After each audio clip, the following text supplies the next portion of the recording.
Hello and good morning दोस्तों। स्वागत है आपका आपके अपने YouTube channel nurture for future में। आज हम लोग झारखंड टॉपिक के अंतर्गत सिंचाई परियोजना को देखेंगे कि झारखंड में सिंचाई की क्या स्थिति है, और ये देखेंगे कि झारखंड के कितने क्वेश्चंस हम लोग को बनाना है। 40 क्वेश्चन, उसके अंतर्गत एक टॉपिक है सिंचाई।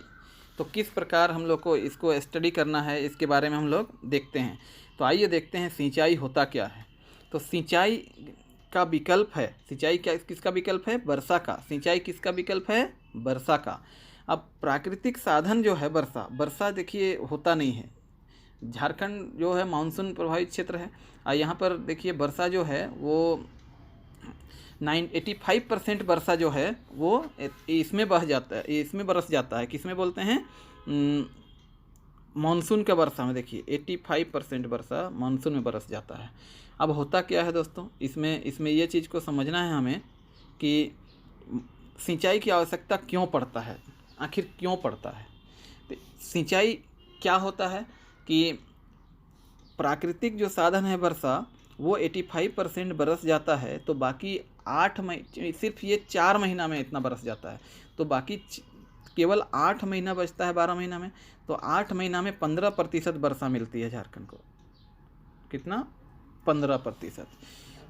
तो यही 15% में हम लोग को पूरा करने के लिए हम लोग जलाशय उलाशय से, नहर के माध्यम से, नलकूप के माध्यम से, और चेक डैम बना के वर्षा का जल को स्टोर करते हैं, या फिर ज़मीन के अंदर से हम लोग भूगर्भ जल को लाते हैं बाहर, और हम लोग का खेती को हम लोग जल देते हैं, जितना भी पौधा है इस सब को। तो इसी को हम लोग सिंचाई करना कहते हैं। ठीक है। मानसून के अनियमित स्वभाव से निजात पाने के लिए सिंचाई ही सर्वोत्तम साधन है।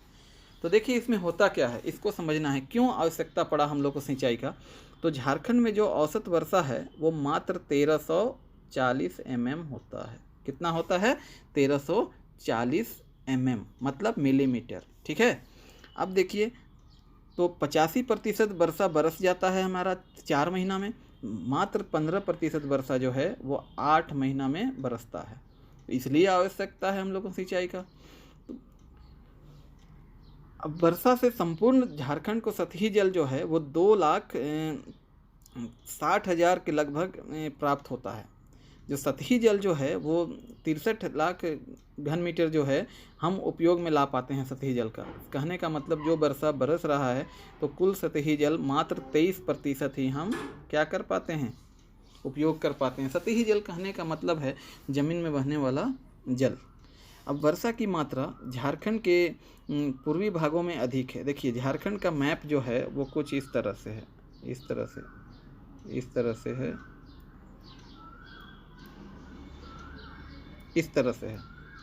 इस तरह से झारखंड का मैप है। तो इसको हम लोग अगर देखेंगे तो ये ईस्ट वाला साइड होता है। ठीक है। ये होता है नॉर्थ साइड, ये होता है साउथ साइड, ये होता है वेस्ट साइड। तो इस मैप को देखेंगे तो ये वाला रीजन जो है, ये वाला रीजन मेरा कौन सा साइड है? ईस्ट साइड में। ये वाला साइड वेस्ट साइड में है। ठीक है। ये वाला नॉर्थ साइड में है, और ये वाला साइड मेरा साउथ साइड है। तो समझ गए होंगे। तो कहाँ पर सबसे ज़्यादा वर्षा की मात्रा जो है झारखंड में पूर्वी भागों में अधिक है, मतलब ये वाला रीजन जिसको ब्लू कलर से मैं दिखा रहा हूँ, ये वाला रीजन में अधिक है। ये वाला सब पूर्वी भाग है। ये वाला भाग में क्या होता है? वर्षा अधिक बरसता है। तो कौन कौन क्षेत्र आता है इसमें आता है धनबाद, जमशेदपुर और दुमका। ठीक है। तो इसमें कितना कितना वर्षा होता है? तो देखिए 2733, 1974, ये कहाँ होता है? ये होता है जमशेदपुर में 1974 mm। और 2733 mm कहाँ होता है? धनबाद में होता है। और दुमका में होता है 1796 mm। तो डाल्टनगंज में देखिए, अब ये डाल्टनगंज किधर पड़ता है? वेस्ट साइड में पड़ता है, इस वाला एरिया में। तो इस वाला एरिया में पड़ता है डाल्टनगंज। तो डाल्टनगंज का जो एरिया है उसमें बहुत कम वर्षा होता है, 1096 mm ही होता है, जिसको मैं ये ब्लैक कलर से दिखा रहा हूँ। 10, ये डाल्टनगंज वाला पार्ट है। तो इस सब चीज़ों को हमको याद रखना बहुत ज़रूरी है कि किस रीजन में किधर वर्षा ज़्यादा होता है, किधर कम होता है, क्यों आवश्यकता पड़ती है सिंचाई की हमें। तो जहाँ जहाँ वर्षा कम होगा वहाँ वहाँ सिंचाई की आवश्यकता पड़ेगा। लेकिन मान के चलिए कि जहाँ वर्षा हो रहा है अधिक वहाँ भी सिंचाई का जरूरत पड़ेगा। क्यों? क्योंकि 85% जल जो है मात्र 4 महीना में बरस जाता है, तो बरस जाता है। और झारखंड का जो भूमि है वो पठारी है, तो सतही जल बह के निकल जाता है। मात्र हम 23.4% ही यूज कर पाते हैं। इसलिए जहाँ वर्षा होता है अधिक वहाँ भी हमको सिंचाई की जरूरत पड़ता है, बाकी 8 महीना में। समझ में आ गया होगा। अब आगे देखते हैं। मानसून वर्षा के समय झारखंड में अगहनी फसल धान ही मुख्य रूप से लगाया जाता है। किंतु मानसून के बाद की रबी फसल, देखिए रबी फसल क्या होता है, जो हम लोग ठंडे दिन में लगाते हैं। ठंडा दिन में क्या क्या लगाते हैं? गेहूँ हो गया, फिर चना हो गया, ये सब रबी फसल है। सब्जी हो गया। अब तो इसको भी सिंचाई की आवश्यकता पड़ती है, तो इसलिए भी आवश्यकता है सिंचाई। अब फिर देखते हैं ग्रीष्म काल में भी आजकल गर्मा फसल उगाया जाता है, मतलब गर्मा धान सब लगाया जाता है, तो इसके लिए भी हमको सिंचाई की आवश्यकता होती है। और झारखंड की जनसंख्या 2001 में देखिए कितना था? 2,69,45,828 व्यक्ति था 2001 में। तो ये लोग खाद्यान्न का जरूरत कितना था हमको? लगभग कितना था 2017 में? कितना 2017 मीटर टन था, मिलियन टन था। कुल दाल 117,000 मिलियन टन उत्पादन होता था। तो हम लोग को देखिए प्रति ग्राम अगर खाना चाहिए प्रति व्यक्ति को, तो वो 250 ग्राम खाद्यान्न चाहिए। ठीक है, 250 ग्राम खाद्यान्न चाहिए, तो इसको याद रखना है कि 250 ग्राम खाद्यान्न चाहिए। अब आगे देखते हैं। और कितने ग्राम हम लोग को दाल चाहिए? तो दाल हम लोग को 12 ग्राम के तहत अवेलेबल है अभी। ठीक है, जबकि आदर्श मात्रा में कितना चाहिए? 460 ग्राम। कितना चाहिए? 460 ग्राम। देखिए हम लोग को कितना अवेलेबल है? 12 ग्राम दाल ही हम लोग ले पाते हैं। लेकिन आदर्श मात्रा में अगर देखा जाए दाल कितना चाहिए? 40 ग्राम चाहिए हमको, तो उत्पादन बढ़ाना होगा। और खाद्यान्न कितना? 460 ग्राम हम लोग को आवश्यकता है, तो उत्पादन बढ़ाना होगा। तो उत्पादन बढ़ाने के लिए सिंचाई का सुविधा को बढ़ाना होगा, तभी तो उत्पादन बढ़ पाएगा। तो ये इसलिए भी आवश्यकता है हम लोग को सिंचाई। ठीक है, बात समझ में आ रहा है। अब 1955-56 में देखते हैं 97-98 तक के कुल सिंचाई क्षेत्र के आंकड़े स्पष्ट करते हैं कि झारखंड में कुल बोई गई भूमि का मात्र 10 से 6% ही सिंचित हो पाता है। जैसे 100 एकड़ हम क्या किए? 100 एकड़ में हम खेती लगा दिए, तो 100 एकड़ में हम खेती लगाए तो हम लोग मात्र 10 एकड़ को ही क्या कर पा रहे हैं? 6 से लेकर 10 एकड़ तक हम सिंचित कर पा रहे हैं। समझ में आ रहा होगा बात। तो इसलिए भी सिंचाई की आवश्यकता है। आप देखते हैं आलू, लहसुन, प्याज, मिर्च, टमाटर एवं मटर एवं अन्य सब्जियों के लिए नियमित एवं जल की आवश्यकता पड़ती है, इसलिए भी सिंचाई आवश्यकता है। कभी कभी मानसून अल नीनो प्रभाव के कारण मानसून के नहीं आ पाता है समय से, तो भी हम लोग को सिंचाई की ज़रूरत पड़ती है। तो सिंचाई की आवश्यकता क्यों पड़ता है ये मालूम चल गया होगा आप लोग को। देखिए सिंचाई की आवश्यकता के लिए 6-7 पॉइंट मैंने बताया क्यों सिंचाई आवश्यकता है झारखंड में। सिंचाई क्या होता है ये भी समझ में आ गया होगा। अब देखेंगे सिंचाई का साधन कि क्या साधन है, क्या क्या साधन है सिंचाई का। ठीक है, तो देखते हैं। झारखंड की भौतिक रचना में विविधता होने के कारण सिंचाई के लिए कहीं कुआं तो कहीं तालाब, कहीं आहर मतलब तालाब, तो मतलब छोटा छोटा तालाब जो होता है, तो कहीं नहर और कहीं नलकूप के इस्तेमाल किए जाते हैं। ठीक है, इन साधनों के अतिरिक्त सर्वाधिक प्रयोग अन्य साधन भी किया जाता है। तो अन्य साधन में क्या क्या है? तो अन्य साधन में होता है ये सब, पैन हो गया, दाढ़ी हो गया, ये सब अन्य साधन है। ठीक है, अब देखते हैं कितना सिंचित थी। 90 में 87,000 हेक्टेयर भूमि सिंचित थी झारखंड की। ठीक है, दूसरे स्थान पर नहर है। सबसे ज़्यादा सर्वाधिक सिंचाई कहाँ किससे होता है? तो तालाब से होता है। ठीक है, तो देखते हैं आगे। सबसे कम सिंचाई नलकूप से दर्ज की गई है। सबसे ज़्यादा तालाब और कुआं से मध्यम सिंचाई होती है। ठीक है, तालाब और कुआं से मध्यम सिंचाई होती है। और सबसे अधिक सिंचाई किससे होती है? नहीं, सबसे कम सिंचाई किससे होती है?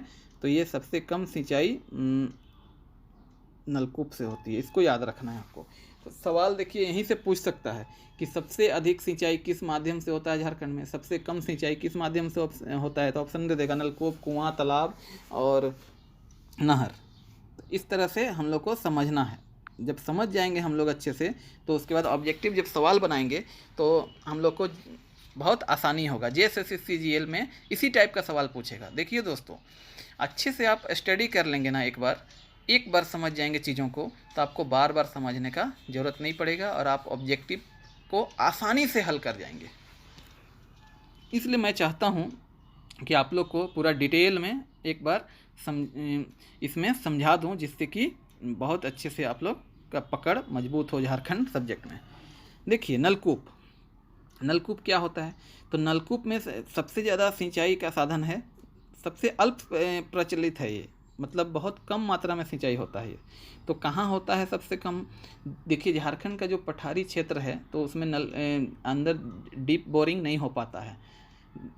तो डीप बोरिंग नहीं हो पाता है तो ये कौन सा कोई ऐसा क्षेत्र है जहाँ हो पाता है, जैसे लोहरदगा में नलकूप से सबसे अधिक सिंचाई होता है। ठीक है, तो इसको याद रखना है आपको। तो नलकूप से सबसे ज़्यादा सिंचाई कहाँ होता है? तो यह कहाँ होता है? लोहरदगा में होता है। इसको याद रखना है आपको। नलकूप से सबसे ज़्यादा सिंचाई लोहरदगा में होता है। सवाल पूछ देगा कि नलकूप से सबसे ज़्यादा सिंचाई कहाँ होता है? लोहरदगा, इसको याद रखना है। ठीक है, उसके बाद पलामू में होता है। सबसे कम सिंचाई कहाँ होता है? इसको याद रखना है। तो सबसे कम सिंचाई नलकूप से कहाँ होता है? तो देवघर में होता है, गोड्डा, देवघर, ये सब में। तो याद रखिए, सबसे कम देवघर में होता है। क्यों होता है? इसका कारण है कि वहाँ डीप बोरिंग नहीं हो पाता है। क्यों नहीं हो पाता है? तो वहाँ का जो ज़मीन है वो पठारी कठोर चट्टान से बना है नीचे, तो कठोर चट्टान में डीप बोरिंग नहीं किया जा सकता है। तो देवघर, दुमका, ये वाला एरिया में कठोर चट्टान पाया जाता है। बात समझ में आ गया होगा आप लोगों को। अब देखते हैं कुआं से कहाँ कहाँ होता है? तो झारखंड में सबसे प्रचलित एवं प्राचीन सिंचाई का साधन है यह। प्रत्येक घर में एक कुआं होता है, ये आप लोगों को पता है। ठीक है, तो सबसे ज़्यादा गुमला जिला में होता है। कहाँ पर होता है कुआं से? गुमला जिला में सबसे ज़्यादा। कितना प्रतिशत भूमि? 87.2% भूमि। इसको याद रखना है। इसके बाद हजारीबाग में होता है। और सबसे कम कहाँ होता है? इसको याद रखना है। ठीक है, तो जहाँ जहाँ कठोर चट्टान पाया जाएगा वहाँ वहाँ कुआं नहीं खोदाएगा। इससे भी पता चल पाएगा हम लोग को। अब देखते हैं तालाब से कहाँ कहाँ होता है सबसे ज़्यादा। तो तालाब पठारी इलाका में महत्वपूर्ण, इसका मेन स्रोत जो है वो पठारी इलाका में इसको किया जाता है। इसको याद रखिएगा। तो पठारी इलाका में किया जाता है तो तालाब बनाना बहुत सुगम होता है पठारी क्षेत्र में। तो देवघर में तालाब सबसे ज़्यादा बनेगा। तो तालाब से सिंचाई कहाँ होगा? देवघर में। इसको याद रखिएगा। ठीक है, 49% लगभग। वो डाटा याद नहीं भी रहे तो चलेगा, लेकिन जगह याद रहना चाहिए कि सबसे ज़्यादा तालाब से कहाँ सिंचाई होता है? तो देवघर में होता है। इसको हमको याद रखना है। तो एक बात समझ में आ गया होगा कि जहाँ जहाँ कठोर चट्टान है वहाँ वहाँ तालाब बनाएंगे, क्योंकि वो ज़मीन के नीचे कठोर चट्टान है तो ऊपरी भाग में हम लोग तालाब बनाएंगे। तो लोहरदगा में कठोर चट्टान नहीं है तो वहाँ तालाब नहीं बनेगा ज़्यादा, वहाँ पर नलकूप से होगा सिंचाई। ये बात समझ में आ गया होगा। अब देखते हैं सबसे कम तालाब कहाँ बनता है। तो सबसे कम रांची में होता है। ये चीज़ को भी याद रखिएगा। सबसे कम कहाँ होता है? रांची में। अब आगे देखते हैं नहर से। तो नहर एक सिंचाई का माध्यम है। तो झारखंड में नदियों को बांध कर छोटे छोटे डैम बनाए जाते हैं, जिनसे कम लंबाई की नहरें निकाली गई है और सिंचाई की जाती है। इसके लिए ये डैम दो प्रकार के हैं, एक पूर्णतः सिंचाई योजना के अंतर्गत और एक बहुउद्देशीय योजना के अंतर्गत। तो यहाँ पर समझना है, देखिए दोस्तों, बहुउद्देशीय सिंचाई परियोजना क्या है। बहुउद्देशीय मतलब एक जगह डैम में बहुत सारा चीज़ किया जा सकता है, जैसे नौकायान किया जा सकता है, जल विद्युत बनाया जा सकता है, और सिंचाई किया जा सकता है, और मत्स्य पालन किया जा सकता है, पर्यटन स्थल के रूप में उसको विकसित किया जा सकता है, परिवहन के रूप में, बाढ़ नियंत्रण के रूप में, उसको हम लोग बहुउद्देशीय नदी घाटी परियोजना कहते हैं। तो एक चीज़ क्लियर हो चुका है कि हम लोग का जो सिंचाई की आवश्यकता क्यों पड़ी, इसके बारे में हम लोग पढ़े कि सिंचाई की आवश्यकता क्यों पड़ी, कितना सिंचाई होता है, किधर बारिश कितना होता है, इसके कारण हम लोग को सिंचाई की आवश्यकता पड़ती है। तो डाल्टनगंज में सबसे कम बारिश होती है वार्षिक वर्षा, सबसे ज़्यादा धनबाद क्षेत्र में दर्ज किया जाता है। उसके बाद जमशेदपुर, ये सब एरिया में वर्षा ज़्यादा होता है। ठीक है, और झारखंड की जनसंख्या कितना था? 2,69,45,828 व्यक्ति झारखंड में जनसंख्या था। और आगे अगर देखा जाए तो सिंचाई के साधन के रूप में हम लोग देखें तो साधन के रूप में नलकूप देखें, सबसे ज़्यादा लोहरदगा में नलकूप पाया जाता है, 32% क्षेत्र में होता है सिंचाई। सबसे कम देवघर में पाया जाता है नलकूप। अब कुआं का बात किया जाए तो गुमला में सबसे अधिक 87.2%। तालाब का बात किया जाए तो देवघर में सबसे ज़्यादा सिंचाई होता है। और उसके बाद हम लोग देखेंगे नहर, तो नहर कहाँ होता है, नहर से सबसे ज़्यादा सिंचाई, तो नहर से सबसे ज़्यादा सिंचाई होता है सिंहभूम जिला के पश्चिमी सिंहभूम में और सरायकेला क्षेत्र में। तो ये बात भी समझ में आ गया होगा।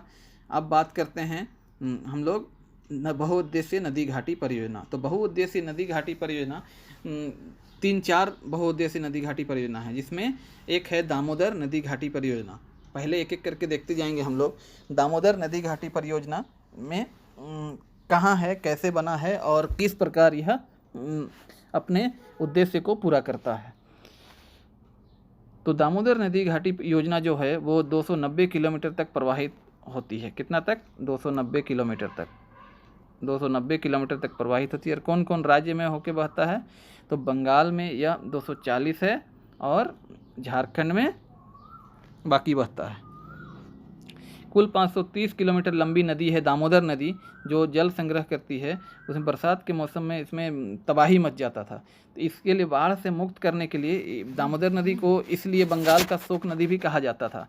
तो बाढ़ से मुक्ति के लिए यहाँ पर एक यूएसए का टेनेसी वैली पर एक प्रोजेक्ट चल रहा था, उसी का कॉपी किया गया और दामोदर वैली परियोजना बनाया गया। इसमें कुल 8 बांध हैं। तो इम्पोर्टेंट यह है कि कितने बांध हैं दामोदर बहुउद्देशीय परियोजना में, कौन कौन है? तो 3 नदी पे बना हुआ है दामोदर नदी का जो बांध है। ठीक है, कौन कौन? एक बराकर नदी में, तो कौन कौन है? तिलैया, मैथन और बाल पहाड़ी। ये किस नदी पे हैं? सब बराकर नदी पे है। ठीक है। पंचेत, अय्यर और बेरमो बांध दामोदर नदी पे है, इसको भी याद रखना है। कौन कौन है? पंचेत, अय्यर, बेरमो बांध, ये दामोदर नदी पे है। तो 3 और 3 6 हो गया। बोकारो और कोनार डैम है बोकारो नदी पे, ये 2 हो गया, 2 बांध हो गया। तो टोटल कितने बांध हो गए? 8 बांध हो गए। तो ये क्लियर हो गया। अब सब इसमें क्या है, विद्युत निर्माण कौन कौन बांध में किया जाता है? तो तिलैया, पंचेत और मैथन में विद्युत निर्माण भी किया जाता है। ये चीज़ को याद रखना है। तो ये हो गया दामोदर वैली कॉरपोरेशन। तो इन बांधों में 8 लाख हेक्टेयर में सिंचाई तथा विद्युत गृहों से 1200 मेगावाट विद्युत उत्पादन किया जाता है। तो पूछ सकता है सवाल में कि दामोदर परियोजना में जो बांध हैं, जैसे तिलैया बांध है, तो तिलैया बांध का निर्माण कब हुआ था? ये सवाल अक्सर पूछता है झारखंड में। तो इसको याद रखना है, तिलैया बांध का निर्माण 1953 में हुआ था। ठीक है। और ये कितना मीटर ऊंचा है, कितना मीटर लंबा है, इसको याद रखने की ज़रूरत नहीं है, ऐसा सवाल नहीं पूछेगा कभी भी। और कोनार डैम 1955 में बना था, मैथन डैम 1958 में बना था और पंचेत 1959 में बना था। इन सभी चीज़ों को हमको याद रखना है। तो देखिए, सबसे ज़्यादा हेक्टेयर सिंचाई किससे होता है? 1 लाख हेक्टेयर है मैथन से। तो इम्पोर्टेंट हो जाता है मैथन। मैथन डैम सबसे ज़्यादा सिंचित क्षेत्र वाला डैम है, इसको याद रखना है आपको। अब बात करते हैं दूसरी, स्वर्ण रेखा नदी परियोजना। यह देखिए 3 राज्यों के नदी परियोजना है। कौन कौन है? झारखंड, पश्चिम बंगाल और उड़ीसा। तो सबसे ज़्यादा ये कहाँ है? सबसे ज़्यादा झारखंड में इसका क्षेत्र है। कितना क्षेत्र है? 1,70,000 हेक्टेयर और 90,000 उड़ीसा के अंतर्गत, 90,000 हेक्टेयर उड़ीसा और 5,000 हेक्टेयर मात्र बंगाल में इसका सिंचित क्षेत्र है। अब ये किस राज्य का है? झारखंड, उड़ीसा और पश्चिम बंगाल का। ठीक है। इसमें कौन कौन सा बांध बनाए गए हैं? तो चांडिल बांध, गालूडी और ईचा बांध, 3 ठो बांध बनाए गए हैं इसके अंतर्गत। इसका 90% कार्य पूरा हो चुका है। और यह हुंडरू जलप्रपात भी इस नदी पे बनाया गया है, स्वर्ण रेखा नदी पे। तो इस तरह से हम लोग पूछ सकता है क्वेश्चन कि हुंडरू जलप्रपात जो है किस नदी से बना है? तो स्वर्ण रेखा नदी, याद रखना है। पूछ सकता है कि स्वर्ण रेखा नदी परियोजना के तहत कौन कौन से बांध हैं? दे देगा ऑप्शन में ईचा बांध प्लस गालूडी प्लस चांडिल या तीनों, इस तरह से दे सकता है ऑप्शन। ये सब चीज़ याद रखना है। अब देखेंगे कोयल कारो परियोजना, ये कहाँ बन रहा था और कब बन रहा था और कितना गांव डूब हो रहे थे इसमें, ये सब चीज़ को जानना है। तो याद रखना है 256 गांव डूब क्षेत्र के अंतर्गत थे। कितना थे? 256 गांव, 256 गांव डूब रहे थे। किसमें? ये कोयल-कारो परियोजना में 15,000 परिवार से में 1.5 लाख लोग विस्थापित हो जाने का डर था इसमें। 152 सरना स्थल हट रहा था, 300 शासनदिरी डूब रहे थे। तो ये सब चीज़, शासनदिरी किसको कहते हैं, जहाँ मुंडा आदिवासी लोग अपना शव को रखते हैं उसको शासनदिरी कहते हैं। और सरना स्थल उनके पूजा स्थल होता है आदिवासियों का। NHPC के द्वारा इसमें 326 करोड़ खर्च आंका गया था, जिसमें 245 करोड़ भूमि खरीदने में खर्च कर दिया गया था। और जन आंदोलन के विरोध के कारण इसे रद्द करना पड़ा। और यह फाइनली कब रद्द हुआ, तो ये 2003 में इसको बंद कर दिया गया। तो 2003 में या अगस्त में बंद कर दिया गया परियोजना को, इसको याद रखना है। सवाल पूछ सकता है, क्या पूछ सकता है कि कोयल-कारो परियोजना कब बंद हुआ। अब प्रारंभ कब हुआ था, तो 1973-74 में यह प्रारंभ हुआ था, इसको भी याद रखना है। तो 3 चीज़ देखने यहाँ आराम से समझ सकते हैं कि प्रारंभ कब हुआ था कोयल-कारो परियोजना और कब बंद किया जा चुका है, ये सब चीज़ समझ में आ गया होगा अब। ठीक है, अब देखते हैं मयूराक्षी परियोजना कहाँ है। तो मयूराक्षी परियोजना मयूराक्षी नदी में है। और यह मयूराक्षी नदी कहाँ है, संथाल परगना में है। हम झारखंड का मैप में दिखा चुके हैं कि संथाल परगना किधर है। दुमका, इसी नदी पर दुमका जिले में मसांजोर नामक एक बांध बनाया गया है। तो ये चीज़ याद रखना है कि मसांजोर बांध कहाँ बनाया गया है, तो यह मयूराक्षी नदी में है। ठीक है, याद रखना है, क्लियर रहेगा। ये संपूर्ण संथाल परगना वाला क्षेत्र को सिंचित करता है ये, और बंगाल को क्षेत्र को, तो इसको याद रखना है। अब बात करते हैं उत्तरी कोयल परियोजना का, किस प्रकार यह किधर का है, क्या हो रहा है इसके बारे में। सोन नदी पे यह उत्तरी कोयल परियोजना है। तो ये किस लिए बनाया गया था, ये बाढ़ से नियंत्रण के लिए, भूमि अपरदन को रोकने के लिए, जल विद्युत आदि को समस्या को समाधान करने के लिए उत्तरी कोयल परियोजना की शुरुआत की गई है। यह बिहार सरकार इसको ज़ोर शोर से किया था लेकिन नहीं कर पाया। तो इस कुटकू नामक स्थान पर एक बांध बनाया गया था, ऊंचा बांध। तो कुटकू याद रखिए, कौन सा नामक स्थान पे, कुटकू। ठीक है, तो इसमें इम्पोर्टेंट यही है, कुटकू। कनहर जलाशय यह गढ़वा में है। तो पूछ सकता है कनहर जलाशय कहाँ है, तो गढ़वा जिले के बारीडीह ग्राम में प्रस्तावित था, यह भी नहीं हो पाया है। अब भौगोलिक दृष्टि से देखिए, उत्तरी कोयल परियोजना पलामू क्षेत्र में हम बता चुके हैं कि वर्षा बहुत कम होता है डाल्टनगंज एरिया में।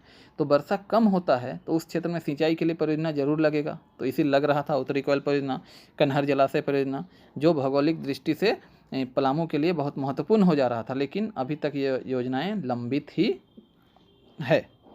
अब देखते हैं कि बृहद एवं मध्यम सिंचाई योजना कौन कौन है झारखंड में।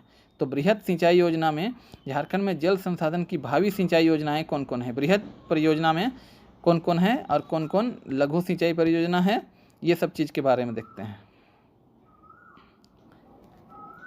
तो बृहद सिंचाई योजना जो है वो है अजय बराज, ये बृहद सिंचाई में आएगा। ठीक है, आप लोगों को समझना है आराम से एक एक करके पॉइंट को।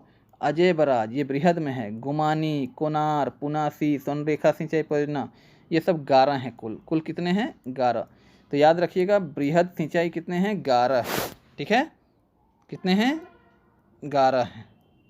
ठीक है, मध्यम सिंचाई की संख्या कितनी है, देखिए कौन कौन है, सोनुआ, कंसजोर, अपर संक और तपकारा, सुरंगी, पंचखेरो, कंस, लतरातू, कतरी, धनसिंह, टोली आदि